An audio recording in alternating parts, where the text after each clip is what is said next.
ऐसा नहीं कि ओवरऑल मार्केट मोमेंटम कर रहा था, लेकिन जब नीचे आया ना, हर एक सेक्टर का हर एक स्टॉक्स गिर रहा था, बहुत ही बुरी तरीके से गिर रहा था। ठीक है, हर बार क्या होता था कि दिवाली से पहले हमें अच्छा खासा रैली मिलता था, जिसे हम कहते थे दिवाली रैली। इस बार वो मुझे नहीं लगता कि देखने को मिलेगा। ठीक है, प्रोबेबली मुझे नेक्स्ट मार्च में अच्छे पोजीशंस बनाने का मौका मिले, जो मैं अपडेट करता रहूंगा आप लोगों को इन बिटवीन जो भी कंडीशन बनता है। हाल फिलहाल में जो लोग पोजीशंस बनाए हुए थे ना, उनका बहुत ही बुरा कंडीशंस है। सो फाइनली बहुत दिनों के बाद आप लोगों के लिए इंडियन मार्केट का वीडियो लेके हाजिर। अब इंडियन मार्केट के वीडियो में क्या चर्चा करेंगे कि ओवरऑल मार्केट में क्या हो सकता है, क्या हो रहा है, शॉर्ट टर्म में क्या होगा, लॉन्ग रन में क्या होगा, क्या निफ्टी आने वाले दिनों में 20,000 में आने वाला है कि उसकी प्रोबेबिलिटी, इन सारे विषय में इस वीडियो पे बात करेंगे। तो ब्रॉड पिक्चर क्या है वो आपको समझ में आ जाएगा। ठीक है, तो सबसे पहले तो चार्ट में चलते हैं। चार्ट में अगर आप देखेंगे निफ्टी का चार्ट, तो आपको समझ में आएगा कि लास्ट, अगर मैं यहाँ से भी देख लूँ, इस जगह से देखो, तो ऑलमोस्ट ये पूरा साल जो है मार्केट एक ही रेंज में रहा। मार्केट में कोई ट्रेंड नहीं था। अगर आप देखेंगे यहाँ से लेके यहाँ तक मार्केट में किसी भी तरह का कोई ट्रेंड नहीं है, मार्केट एक ही जोन में था। ठीक है, तो जो लोग इंडेक्स फंड में इन्वेस्ट करने वाले, उनको तो नो डाउट कुछ मिला नहीं इस साल। और इसके साथ साथ अगर मैं बात करूँ तो सभी स्टॉक्स ने परफॉर्म नहीं किया। बहुत स्पेसिफिक सेक्टर के स्टॉक्स थे जिन्होंने परफॉर्म्स किया है, और वो भी रोटेशनल मोमेंटम था। तो बहुत सारे लोगों के लिए इन मोमेंटम को कैप्चर करना, इसमें ट्रेड करना नेक्स्ट टू इम्पॉसिबल है।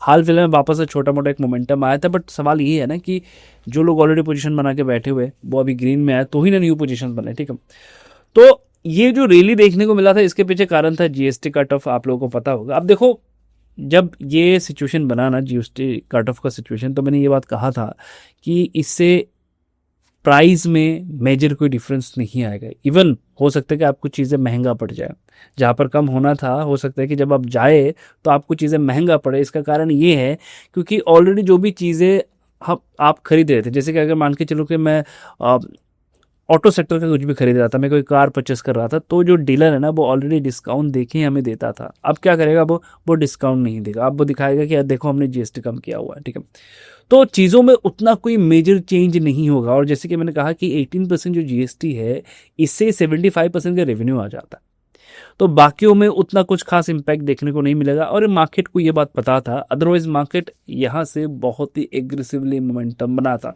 जो कि हमें देखने को मिल रहा है। आप सब कुछ कर सकते हैं, आप लोगों को मैनिपुलेट कर सकते हैं, आप लोगों को व्यू चेंज कर सकते हैं, लेकिन मार्केट में अल्टीमेटली वही चीज़ चलता है जो आने वाले दिनों में एक्चुअल में होने जा रहा है। ठीक है, तो मार्केट को पता है कि आने वाले दिनों में ये जो सिचुएशन है ये और ख़राब हो सकता है। इसके साथ साथ और एक इवेंट जो हमारे लिए सबसे ज़्यादा इंपॉर्टेंट है, वो है बिहार के इलेक्शंस। बिहार के इलेक्शन जो है वो कहीं ना कहीं सेंट्रल को इम्पैक्ट कर सकते हैं, जिस वजह से मार्केट में एक डर का माहौल भी है।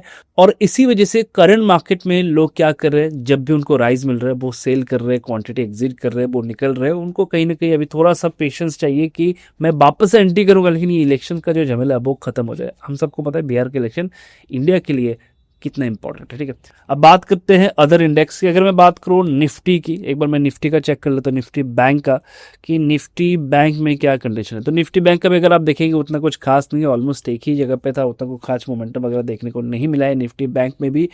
और अगर मैं बात करूं स्मॉल कैप की, तो स्मॉल कैप का हाल बहुत ही खराब है। अगर आप देखेंगे बहुत ही एग्रेसिव गिरावट देखने को मिला है। हाल फिलहाल में जो लोग पोजीशंस बनाए हुए थे ना, उनका बहुत ही बुरा कंडीशंस है। और यहाँ पर अगर आप नोटिस करेंगे, जब मार्केट ऊपर जा रहा था ना, तो बहुत छोटे छोटे कैंडल के साथ इसमें क्या हो रहा था, स्पेसिफिक स्टॉक से मोमेंटम कर रहे थे। ऐसा नहीं कि ओवरऑल मार्केट मोमेंटम कर रहा था, लेकिन जब नीचे आया ना, हर एक सेक्टर का हर एक स्टॉक्स गिर रहा था, बहुत ही बुरी तरीके से गिर रहा था। ठीक है, और यही चीज़ हमने पहले ही प्रिडिक्ट किया था, जिस वजह से मैं इंडियन मार्केट से थोड़ा सा डिस्टेंस मेंटेन कर रहा था। मेरे दिमाग में ये था कि मार्केट अगर अपॉर्चुनिटी देगा तो मैं वापस मार्केट में आऊँगा, वापस मार्केट में एक्टिव होऊंगा, लेकिन मार्केट वो मौका ही नहीं दे रहा है। और मार्केट लास्ट एक साल से ऑलमोस्ट एक ही जगह पर है, तो यहाँ पर मुझे मार्केट के साथ फाइट नहीं करना है। और ना ही मुझे, देखो, कोई भी स्ट्रैटेजी जब हम अप्लाई करते हैं ना, हमारे लिए मार्केट का डायरेक्शन जानना बहुत ज़रूरी होता है, चाहे मैं सेलिंग साइड का हूँ या मैं बाइंग साइड का हूँ। लेकिन अगर मुझे मार्केट का डायरेक्शन नहीं पता तो मेरे लिए बहुत दिक्कत हो जाएगा, अपने ट्रेड की एक्यूरेसी कहीं ना कहीं कम हो जाएगी। ये सारी चीज़ें देखने को मिल रहा था, तो इसी वजह से हम कहीं ना कहीं इंडियन मार्केट से थोड़ा सा डिस्टेंस मेंटेन कर रहे थे। तो अगर आप देखेंगे तो स्मॉल कैप में गिरावट है, और ये गिरावट और कंटिन्यू हो सकता है। ये मैं तो कहूँगा ये शुरुआत है, ये कुछ भी नहीं है। लेकिन हाल फिलहाल में जो लोग इस रैली को देखे पोजीशन बनाए हैं, आई होप कि वो लोग अपने पोजीशन को मैनेज कर पाए।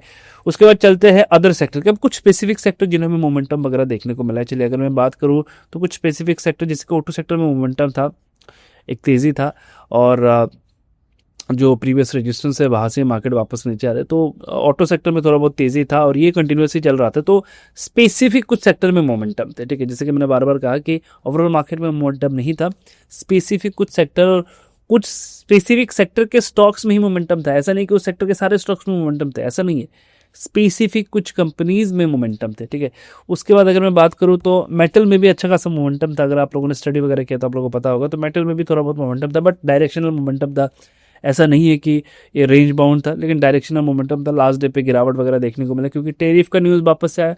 अब देखो, जब तक ट्रंप है कोई ना कोई न्यूज़ आता रहेगा, क्योंकि वो हमेशा कहेगा कि यूएस फर्स्ट।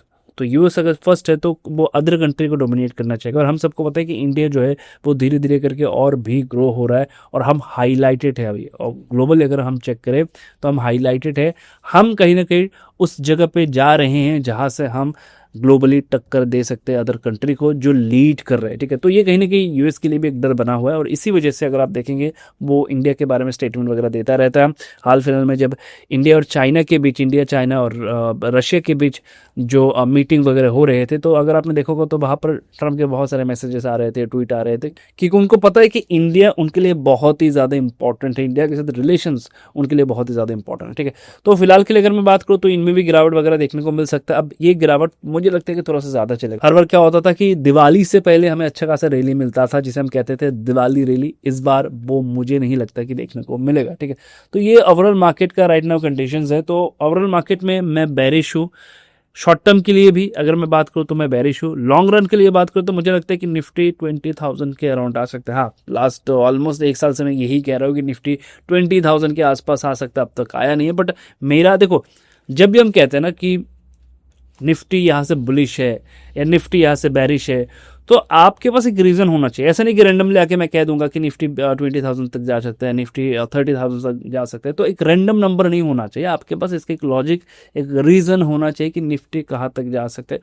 तो मेरा ये मानना है कि अभी करंट जितने भी इवेंट हुए हैं और सेंट्रल में जो सिचुएशन क्रिएट हो रहा है, तो ये कहीं ना कहीं बता रहा है कि एक मार्केट में प्रेशर आना चाहिए। एफआई के अगर आप कंडीशंस देखेंगे तो लगातार वही सेलिंग वगैरह चल रहा है, और इसी वजह से ये जो कंडीशंस है ये और कंटिन्यू होता रहेगा। मार्केट में गिरावट आ सकता है, वो प्रोबेबिलिटी बना हुआ है। तो आप कॉशियस रहेगा, मेरा वही सजेशन है कि आप सबसे पहले कॉशियस रहे, चीज़ों को देखें समझे। बहुत दिनों से आप लोगों का भी डिमांड था कि इंडियन मार्केट में स्पेसिफिक वीडियो बनाऊं, तो ये इंडियन मार्केट का वीडियो जिसमें मेरा व्यू अभी भी नेगेटिव है।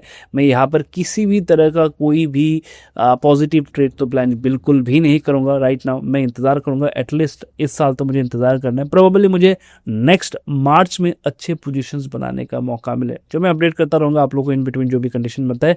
कल से एक सीरीज़ या आने वाले दिनों में, आने वाले हफ्तों में आपको एक सीरीज़ देखने को मिलेगा जहाँ पर हम ओवरऑल मार्केट का व्यू लेते रहेंगे, साथ ही साथ इमीडिएटली किस सेक्टर में क्या मोमेंटम बन सकते हैं उसमें भी चर्चा करते रहेंगे। आई होप वीडियो आप सबको पसंद आएगा। चैनल पर नए हैं सबसे पहले चैनल को सब्सक्राइब करें, दोस्तों के साथ शेयर करें, कॉमेंट पर जरूर बताएं वीडियो आपको कैसा लगा।